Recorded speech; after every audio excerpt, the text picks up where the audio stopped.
"Where shall we eat?" my wife asked when she picked me up this evening. We ran through our usual set of fast food shops. None was right. Then finally, with the unspoken agreement of two lemmings, we headed for an upscale hamburger emporium. That made no sense. We seldom eat hamburgers. Well, maybe it did make sense. I'd just found a book on the history of the White Tower chain. We'd looked at it before we drove away, and, if you're old enough, you know what that meant.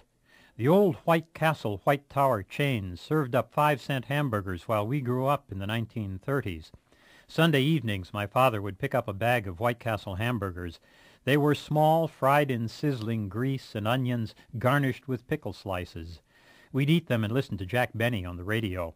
The White Castle chain was founded in Wichita in 1921. The White Tower chain started out in Milwaukee 5 years later. They were exercises in minimalism, a small, radiant white building with a medieval tower for an entrance, gleaming chrome and white tile inside, a narrow menu. White Tower offered hamburgers, coffee, ham sandwiches, pie, donuts, and soda pop. Mustard, but no ketchup. It was all served on paper napkins. Those tiny buildings spoke the architectural kitsch of the 1920s, a slightly exotic medieval theme, simple eye-catching glitz to draw in the new automobile trade.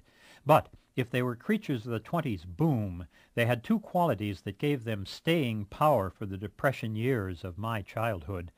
One was Spartan simplicity. They were the least means for feeding people who only had a nickel.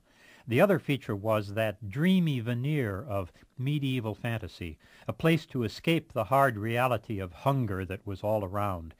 If you saw the Susan Sarandon movie White Palace, that dreamlike simplicity was now gone, lost in a postmodern version of the White Castle.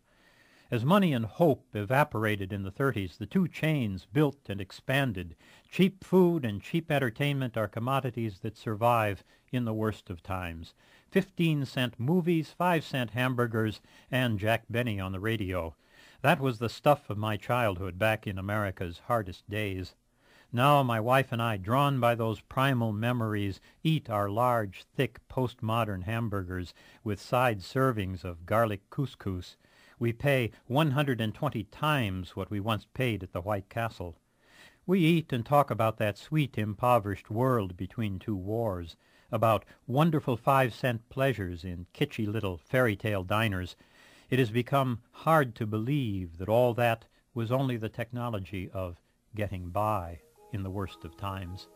I'm John Lienhardt at the University of Houston, where we're interested in the way inventive minds work.